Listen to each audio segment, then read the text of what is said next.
Chers téléspectateurs, bonsoir et bienvenue à ce premier numéro de notre émission Tréfond éduque. Tréfond éduque, une émission consacrée à l'éducation dans tous ses rouages. Tréfond éduque est venu s'ajouter à ces nombreuses émissions éducatives à travers le monde, à travers le pays, pourquoi pas. Nous les savons déjà bien. Dans ces secteurs, il y a bien d'émissions qui développent le sujet de l'éducation. Et nous venons également apporter notre coup de pouce à ces vastes chantiers au profit de la société congolaise. Nous reconnaissons que c'est un grand pari. Nous reconnaissons que ce pari est plein d'enjeux. Et si chacun resterait dans son coin, juste en train de critiquer, nous pensons que nous n'allons pas aider la société congolaise et le monde entier en général. Et c'est pourquoi nous venons, avec notre petite expérience, venir décortiquer sur ces grands sujets, sur ces grands chantiers, de telle sorte que nous puissions aider ce pays à redorer son blason terni. Et c'est pourquoi Tréfond éduque est venu vous savourer de ces beaux contenus. Aujourd'hui, pour ce premier numéro, je ne suis pas seul. Je suis bien accompagné avec, à ma gauche, par monsieur Maylor Moyo, à qui j'ai dit bonsoir Moyo. Bonsoir Papa Dia. Comment tu vas? Très bien, et vous? Oui, ça va. Très ravi de te voir encore. Merci pareillement. Meilleur V. Ah, merci. Merci. Ok. C'est avec Maylor Moyo que nous allons décortiquer plein de sujets sur l'éducation à l'occasion de ce tout premier numéro. Mais lorsque nous parlons de Tréfond éduque, Maylor, quel contenu pensez-vous offrir à vos téléspectateurs? Merci Monsieur D pour la question. Tréfond éduque va offrir à ses téléspectateurs un contenu excellent. J'espère qu'ils ne seront pas dessus. Ils vont nous suivre. Ce contenu est réparti en 4 rubriques. Nous avons les flashs d'actualité. Il y a la découverte scientifique et culturelle. Nous avons les thèmes du jour. Et puis à la fin, nous avons la page rose. Flash d'actualité, ça concerne quoi? Bon, chaque rubrique a son développement approprié. Ok. Dans les flashs d'actualité, Tréfond éduque va présenter à ses téléspectateurs des nouveaux sujets d'actualité liés à l'éducation. Ok. Et dans les thèmes du jour, c'est-à-dire dans chaque diffusion, Tréfond éduque va commencer à préparer un thème qui va commencer à être développé par les présentateurs comme nous aujourd'hui, ou soit par les invités. Et la découverte scientifique et culturelle, c'est juste parce que Tréfond éduque veut aussi amener quelque chose de nouveau. Donc, dans chaque émission, nous allons commencer à proposer des notions de science ou de culture pour que les téléspectateurs aussi ajoutent quelque chose dans leur background, comme on le dit. Et la page rose, vous n'avez pas parlé? Bon, la page rose, c'est pas une grande chose, juste que Tréfond éduque va commencer à présenter ou à amener les nouveaux souhaits, par exemple d'anniversaire, n'importe quel souhait de récellement, des événements aérés. Ah, d'accord. Là, c'est la partie gaieté de l'émission. Ok, vous l'avez dit, et je crois que je l'ai aussi annoncé au début, Tréfond éduque n'est pas l'unique émission de l'éducation. Il y a aussi des émissions. C'est vrai que je vois les rubriques proposées. Ça paraît aussi intéressant, je vois. Mais quelles retombées attendez-vous de cette émission, Tréfond éduque? Les retombées. Les retombées sont nombreuses. Tréfond éduque, d'abord, avec ses innovations. Vous voyez que l'émission d'abord s'appelle Tréfond éduque.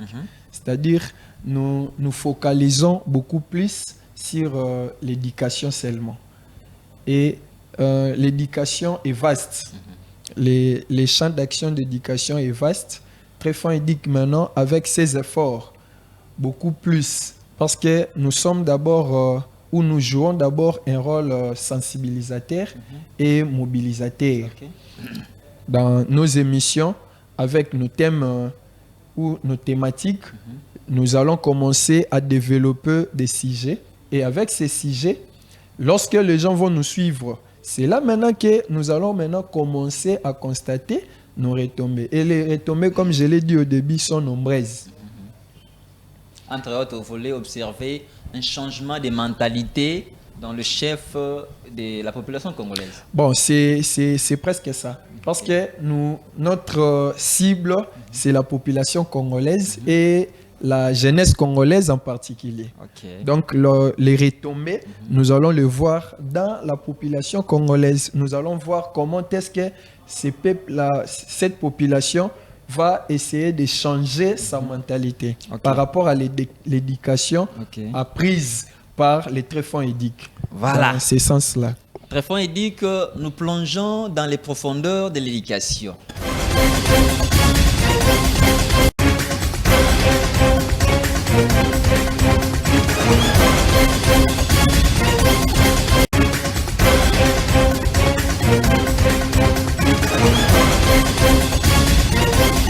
Dans ce contexte, nous voulons ouvrir notre première rubrique consacrée au fil d'actualité.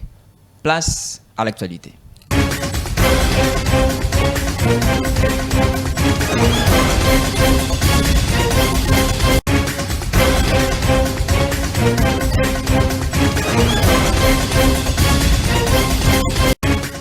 Bienvenue dans notre flash d'actualité d'aujourd'hui. Le ministère de l'EPST, en collaboration avec l'UNICEF, a lancé la campagne de l'opération Bopeto na Kelasi, autrement dit École Bopeto. Ce projet consiste à sensibiliser les élèves et à leur inculquer la pratique d'un environnement salubre. Les autorités provinciales de l'EPST se sont réparties des axes où chacune va faire le suivi des actions de ces projets. Beaucoup de chance à ces projets. Merci. Toujours avec le souci majeur d'améliorer les conditions d'études et de vie de l'enfant congolais, le ministère de l'EPST ne cesse d'innover dans son secteur. Le groupe d'aide psychologique GAP en sigle est en train d'être installé dans chaque établissement scolaire de la ville-province de Kinshasa. Ce groupe a pour objectif d'aider efficacement tout élève souffrant de dépression, d'anxiété, de stress et de tout autre problème psychique. Félicitations à l'EPST pour ses efforts. Merci de nous suivre à plus.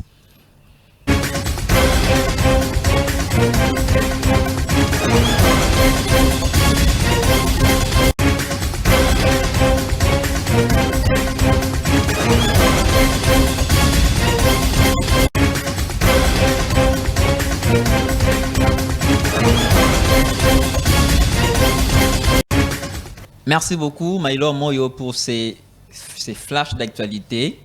Le d'un point abordé, je crois que ça vaut la peine. Vous avez dit les premiers points, vous voulez, en fait, les pestes et les ministères veulent inculquer dans la tête des élèves la culture d'un environnement salubre. Évidemment, la saleté attire la maladie, n'est-ce pas? Beaucoup. L'enfant qui arrive à l'école, si l'environnement dans lequel il évolue n'est pas propre, en tout cas, il viendra peut-être sain et il va rentrer à la maison avec la maladie. Ça vaut le coup. Et le deuxième aspect sur les groupes d'aide là, je crois qu'avec tout ce que nous connaissons de notre pays, dans le monde d'aujourd'hui, il y a bien des choses qui peuvent être à la cause des dépressions. Et ça vaut la peine. Moi, je crois que c'est un travail que les conseillers d'orientation vont exécuter pour aider l'enfant à se développer dans ces points-là. Passons maintenant au développement de notre sujet du jour.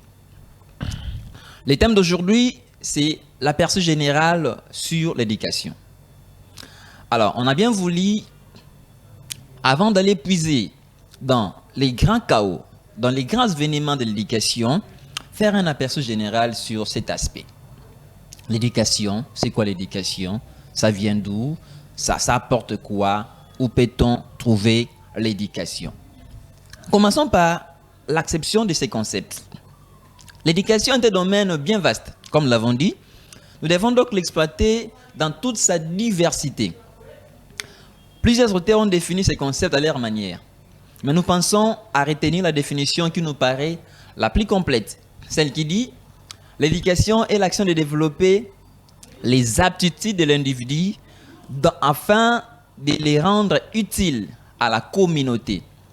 C'est également un ensemble de connaissances et de valeurs morales, physiques, intellectuelles, scientifiques, considérées comme essentielles pour atteindre les niveaux culturels souhaités. Rappelez-vous, l'enfant, lorsqu'il naît, il est totalement innocent. Et dans cette innocence, c'est les adultes devant lesquels il se trouve qui vont l'aider à acquérir des notions, à acquérir des aptitudes, afin de les rendre utiles dans la société. Nous pouvons donc considérer l'éducation comme le paysage d'une nation, car dit-on, toute nation se caricature par la valeur de l'éducation de sa population. Pour les amoureux de la recherche, nous allons dans la conception étymologique. Le mot éducation vient du vocable latin exducere, qui signifie guider, conduire, order. Et dans ce cadre-là, on va conduire qui hors de quoi, sûrement. On va conduire l'enfant, celui-là, l'innocent, celui-là. On va les conduire hors de l'ignorance. Lorsqu'on ne cherche pas à combler l'ignorance de l'enfant par la connaissance, eh bien, l'enfant va récupérer n'importe quelle information et cela risque d'être fatal pour son avenir. Voilà, donc le devoir des adultes, c'est de conduire l'enfant hors de ces mondes d'ignorance afin de les combler. Mais, une question me taraude l'esprit. Quand commence l'éducation? Je me dis, il y a un auteur, un Allemand, je m'appuie un peu sur la pensée d'Emmanuel Kant. Selon lui, c'est un philosophe, il a dit l'éducation devra saisir l'enfant dès le bas âge afin d'étouffer l'élan de la sauvagerie naturelle qui les caractérise. On compare l'enfant à un être sauvage qui a déjà ces tendances-là innées qui doivent être encadrées. Il y a certaines caprices qui doivent être gérés. Et si ces caprices-là ne sont pas gérés, risque est que l'enfant puisse concevoir le monde à sa manière s'il n'a pas été encadré. Mais je préfère te poser la question, Maïlor Moyo. Je peux aussi ajouter quelque chose là-bas, papa Dieu merci. Vous savez, il y a plusieurs courants aussi. Non seulement Emmanuel Kant a donné son point de vue, mais aujourd'hui nous voyons, il y a des femmes. Avant de mettre au monde, les femmes partent à l'hôpital pour des encadrements, je crois, on les appelle des formations prénatales. Et c'est dans ces enseignements-là, déjà on les montre aussi comment prendre soin de l'enfant depuis qu'il est dans le ventre. Bon, je peux prendre ça aussi comme une forme d'éducation pour dire que non seulement qu'Emmanuel Kant a tort, l'éducation commence dès les bas âges, parce que l'âge de l'enfant aussi commence à partir du ventre, lorsqu'on commence à compter les zéros. Donc pour moi, je dirais aussi que même à partir, lorsque l'enfant est encore dans le ventre, déjà on peut parler de l'éducation. Ah, donc vous venez compléter seulement. Si Kant pense que ça devrait commencer une fois que l'enfant est sorti, vous pensez que... Oui, vous avez raison en tout cas, hein, vous avez raison, dès la conception déjà, il y a des pratiques qui se font dans la mer, n'est-ce pas? Et qui vont aider l'enfant aussi à bien se développer. Là, ce sont les femmes qui vont très bien comprendre ça. Parce que... Est-ce qu'elles-mêmes savent comment ça se passe? Je crois. Nous l'espérons. Et puisque nous parlons de cet aspect, la maman, comme vous avez dit, c'est la femme qui va encadrer l'enfant. C'est elle qui a la plus grande tâche dans cette œuvre. Mais comment doit se faire l'éducation? Est-ce par collaboration ou par imposition? Par collaboration ou par imposition? Bon, selon mon point de vue, l'éducation s'est faite dans ces deux sens-là. Et par collaboration et par imposition. ça reste à savoir quand est-ce que vous faites votre part dans ces champs d'action. L'éducation, je prends d'abord du côté imposition. Ok. Je crois, avec ce que je viens de dire, je prends d'abord la parole d'Emmanuel Kant. Lorsque l'enfant est sorti, dès les bas âges, c'est-à-dire à partir déjà de 0 à 6 ans, je crois que l'éducation doit être par imposition. Parce que là, selon moi, je considère qu'à cet âge-là, l'enfant est encore un peu ignorant de beaucoup de choses. C'est-à-dire qu'il n'a pas la conscience Il ne sait propre pas distinguer les biens et les mal. pour distinguer toutes choses. C'est pour cela, à cet âge-là, l'éducation doit être par imposition. Sinon, si vous laissez un peu de chance l'enfant, il risque encore de se détourner de la logique des choses. Par imposition, vous pensez à la punition Non, corporelle? pas la punition, Corporelle. mais je vois la matière, c'est-à-dire l'éducation elle-même, doit être inculquée à l'enfant sans, je peux Sans dire, demander son avis. sans son consentement, Ok. s'il faut dire ça comme ça. Mais il y a encore un autre exemple que je peux donner pour l'éducation par imposition. Il y a à l'époque Mouzé Laurent Désiré Kabila. Lorsqu'il est venu, il a voulu faire arrêter l'histoire là des receveurs avec 5-5 par banc, des histoires comme ça. 5-5 là-bas. Bon, c'est une éducation qu'il a voulu implanter ou inculquer à la population. Mais qu'est-ce qu'il a fait? Il a d'abord mis de l'ordre, c'est-à-dire je peux dire des lois. Ok. Lorsque vous ne respectez pas ces lois, c'est-à-dire on vous sanctionne aussi. Comment on sanctionnait? Bon, je crois, bon, ça c'est un peu... Bon, c'est l'histoire, parlons ensemble. Ouais. Il y a des policiers qui fouettaient des receveurs, des histoires comme ça, on payait des amendes. Aujourd'hui, on criera à la droit de l'homme. Oui, aujourd'hui, on allait excusez-moi, réclamer par rapport à l'état des droits. Oui. Mais à l'époque, ça se faisait quand même. Et là, je peux dire c'est une imposition, pas directe, mais une imposition un peu indirecte. C'est-à-dire, on n'impose pas directement au receveur ou au client d'être 5 ou 4-3 par banc, mais déjà avec les lois mises à leur disposition, dès que vous ne respectez pas, c'est-à-dire il y a des sanctions. On vous ramène on vous sur les rails. Mais indirectement quelque part, comme quelque chose comme ça. Mais est-ce que c'est cette méthode-là d'imposition, je quitte d'abord le stade de l'enfant, cette méthode-là d'imposition chez les adultes, il y a une loi que ces derniers ne respectent pas et il faudra une imposition. Pensez-vous que ça aboutit par rapport à l'exemple que tu as évoqué? Bon, l'exemple précis que tu as évoqué là, pensez-vous que ça aboutit? Voyons d'abord la naissance des textes aujourd'hui. Je dirais que c'est logique et puis ça aboutit aussi. Parce que l'origine du droit, je dirais que ça a commencé peut-être par là. Lorsqu'on a constaté soit les irrégularités, c'est par là qu'on a vu bon, ou on a jugé bon de mettre des lois pour que l'homme essaie un peu d'être réglé. Et de la collaboration, qu'en dites-vous? Bon, souvent, de côté collaboration, je crois que d'abord, tout adulte, son éducation, pour que ça réussisse, ça doit passer par une collaboration, je crois.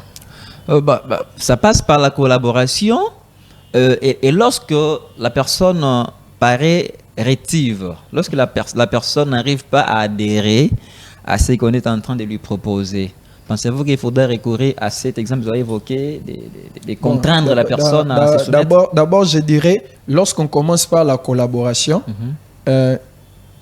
on peut aussi, je rentre seulement avec l'exemple de Laurent Désiré Kabila. C'est-à-dire, il y a des lois, mais on ne pouvait pas directement commencer avec les sanctions. On a cherché d'abord les contacts avec les receveurs, tout ça, avec les associations de chauffeurs, pour leur faire comprendre. C'est déjà ça la collaboration. Mais lorsque maintenant, ils n'arrivent pas à s'adapter facilement ou soit aux lois, c'est là maintenant où on peut faire intervenir l'imposition. Mais si nous sommes dans le domaine scolaire, par exemple, vous avez dit jusqu'à 6 ans, Oui. on peut encore imposer l'enfant. parce qu'il n'arrive pas à distinguer le bien et le mal en tout cas. Mais on arrive à 10 ans, l'enfant est déjà à l'école primaire, je crois, il peut être en 3e ou 4e. Pensez-vous que l'instituteur, le maître, va procéder par cette collaboration-là que vous évoquez avec son enfant? Voilà. Parce que là déjà, selon l'âge que vous évoquez, on doit entrer dans les stades de collaboration. Pensez-vous que l'enfant de 3e primaire... Je crois que, d'abord, les programmes scolaires, l'apprenant ne discute pas.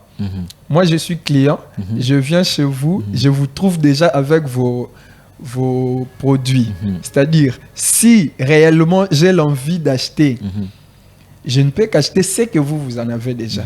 C'est ce qui se passe avec l'école. C'est-à-dire, lorsque déjà les parents amènent les enfants à l'école, l'école a déjà des programmes. Et l'enfant ne doit pas discuter par rapport au programme trouvé. Il ne peut que se soumettre. Bon, là, de côté maintenant de l'enseignant, imposer aussi l'enfant la matière ou cette éducation-là, je crois que il y aura trop de résistance. Il faut seulement une franche collaboration. Par des conseils. Faire voir à l'enfant l'importance de l'éducation. Faire voir à l'enfant c'est pourquoi il est venu à l'école. Je crois qu'il a un cerveau quand même, n'est-ce pas? L'âge commence à avancer. Il peut arriver à réfléchir. On a parlé de l'école. Mais cet enfant qui arrive à l'école vient de quelque part. Il y a des milliers où l'enfant peut passer pour bénéficier de l'éducation. Le premier millier que je sache, c'est la famille, n'est-ce pas? La famille qui véhicule l'éducation que nous appelons éducation des bases. Certaines personnes pensent même que si la personne rate l'éducation des bases donnée à la famille, quel que soit le nombre de diplômes qu'il va amasser au cours de son parcours, on va sentir toujours le vide de ses ratés. On va sentir ces érosions. Alors, le devoir de la famille par rapport à cette tâche d'éducation, où est-ce qu'on peut les situer? Les devoirs de la famille. Oui, un papa, une maman dans la famille. Qu'est-ce qu'ils doivent faire exactement pour aider leurs enfants à grandir avec des bonnes bases? Bon, Papa Dieu, là, vous nous amenez un peu à différencier les différents types d'éducation, si je peux dire ça dans ce sens-là. Ok, allez-y. Parce que l'éducation, on peut... bon, c'est pas toute éducation qu'on peut donner à l'enfant qui a les mêmes caractères. Bon, je commencerai d'abord par citer les types d'éducation. Bon, je préfère que nous gardions... Pour mieux répondre à cette question-là. Si nous rentrons d'abord dans les milieux, ne m'amenez pas d'abord dans les profondeurs de ce que vous voulez évoquer maintenant. Moi, je voulais seulement savoir qu'est-ce que la famille va faire, ou doit faire, ou devra faire réellement pour aider l'enfant à grandir avec de bonnes bases. Bon, là, je vais être un peu court. Voilà, c'est ça. Vous voyez, la famille doit seulement suivre les principes. C'est-à-dire, d'abord, ils amènent l'enfant, d'abord, les parents amènent l'enfant à l'école. Non, pas d'abord l'école. Non, c'est ce que je veux... Moi, je ne vais pas d'abord arriver à ce que l'école va offrir. D'accord. Je suis d'abord au niveau à supposer que l'école n'existait pas. Oui. Okay. Bon, il y a... comment on appelait ça encore c'est-à-dire, chaque famille a sa logique. C'est-à-dire, moi, étant que parent, je vais maintenant chercher des méthodologies pour que mon enfant ait ma logique. Je crois maintenant, c'est par rapport à la façon ou à notre vie sociale. Je veux voir maintenant qu'est-ce qu'il faut pour que l'enfant soit dans des bonnes bases. Éviter surtout que l'enfant puisse copier ce qu'il voit à l'extérieur. Vous avez dit, chaque famille a sa logique, n'est-ce pas? L'enfant pourra chercher à copier la logique d'ailleurs qui ne cadre pas avec la vôtre. Et là, c'est un risque grave. Il risque d'être votre enfant, mais avec le comportement d'ailleurs. Et là, c'est très dangereux. Mais à part la famille, où l'enfant peut-il encore bénéficier de l'éducation?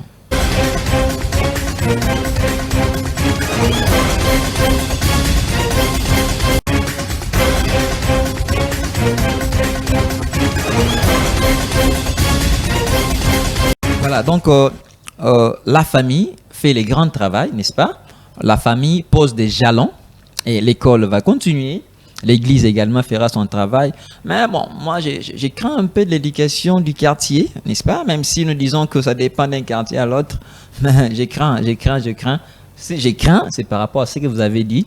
Chaque famille a sa logique, n'est-ce pas? Et les quartiers risquent d'être un piège. Mais à part ces deux moyens, ou à part ces milliers cités, moi, je pense qu'il y a aussi d'autres moyens, d'autres voies par lesquelles l'enfant peut bénéficier de l'éducation.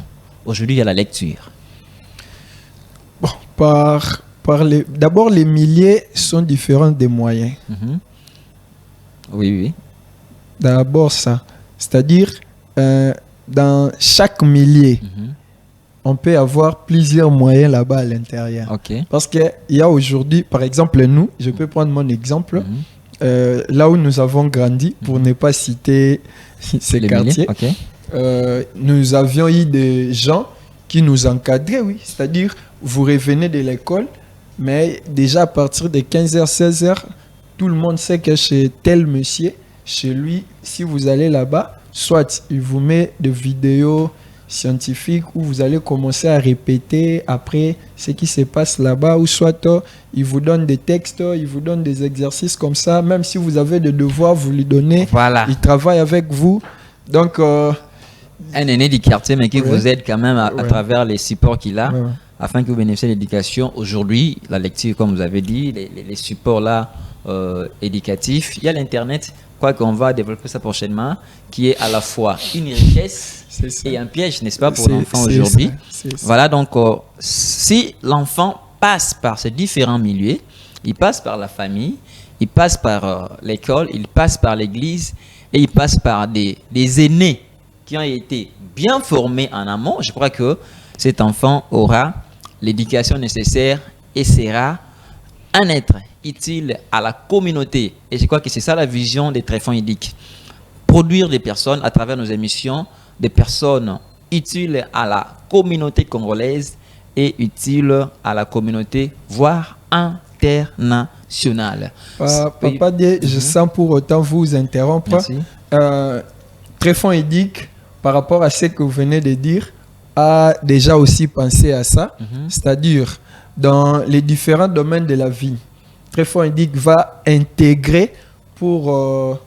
s'intégrer pour améliorer ou soit booster un peu la qualité de l'éducation. Voilà. C'est-à-dire, dans les familiales, dans les sociales, la santé, la spiritualité, les mentales, les finances même, même des côtés professionnels. Même la gestion des finances. C'est-à-dire, parce que tout ça, il faut vraiment une éducation pour bien réussir. Parce qu'il y a même l'autre qui, Nelson Mandela, qui a dit une nation sans éducation ne peut pas se développer. Ça on croit. Et le développement est lié toujours au domaine de la vie. Donc, lorsque vous boostez le domaine de la vie, déjà, on voit le développement pour cette nation. Et là, Tréfonds édique et les bienvenus. D'accord. Alors, après ces points, je pense que nous passons à la découverte scientifique et culturelle. Qu'est-ce que vous avez réservé aujourd'hui? Bon, pour... la découverte scientifique et culturelle d'aujourd'hui, nous allons parler que de type d'éducation. Nous restons dans l'éducation. C'est-à-dire, on ne part pas en dehors, nous restons seulement dans l'éducation. Il y a,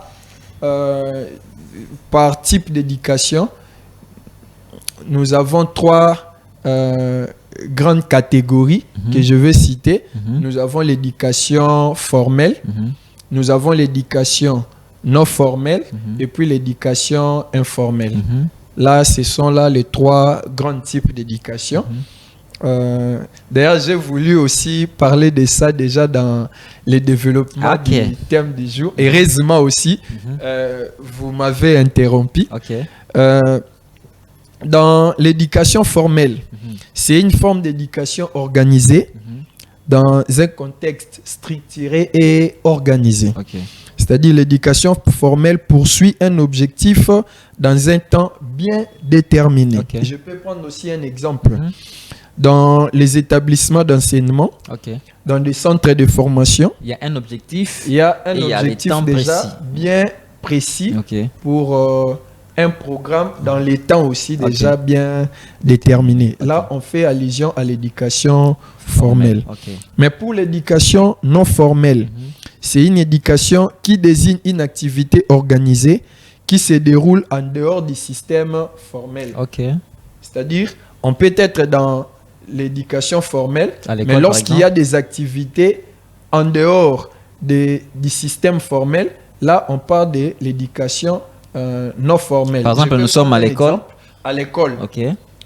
il y a les programmes déjà, Mhm. mais il y a aussi des activités Parascolaire. parascolaires. Ok. Nous avons aussi des activités culturelles à Ok. l'école. Ok. Là, on fait allusion à l'éducation non formelle. Ok. Et l'informel. Pour l'éducation informelle, Mhm. on dit c'est une éducation qui découle de la vie quotidienne liée aux différents niches écologiques de l'homme, c'est-à-dire dans la famille, dans les milieux du travail, dans l'église, partout. Ok. Et cette éducation est non structurée ni organisée et n'a pas des objectifs précis. Ok. Donc là, l'enfant se retrouve dans un coin, dans un milieu, et par observation, il va apprendre et cela va entrer dans son Et éducation. si je peux ajouter, l'éducation informelle possède un caractère intentionnel de la part de l'apprenant. Ok. C'est ça. Ah, donc il n'y a pas peut-être un programme, il n'y a pas un ouais. tableau qu'on a là, mais il est en train de pratiquer, tout en pratiquant, il apprend. Voilà, je crois que nous arrivons à notre dernière rubrique, page rose. Qu'est-ce que vous avez à nous offrir pour cette dernière rubrique? 2023, année de repos. Tréfond Édic présente ses vœux à tous ses téléspectateurs. Les vœux de sérénité, de paix, de santé, de bonheur, de prospérité, de gaieté, de bonté, de petits plaisirs et de grandes joies. Meilleurs vœux à tous. Meilleur V, Maïlor Moyo, ça c'est le V des Tréfonds. Il dit que à tous ces téléspectateurs, à tous ceux qui nous accompagnent aujourd'hui, à la chaîne Movie Channel Télévision, à tous qui nous soutiennent de près comme de loin pour la réussite de cette émission. Merci d'être là nombreux. On se retrouve prochainement. Merci Papa Dieu. Et je signale seulement à toute personne qui nous a suivis pour toute préoccupation, veuillez nous contacter sur l'adresse qui est affichée au bas de vos petits écrans. Merci. Merci. On se revoit à la fois prochaine. Merci.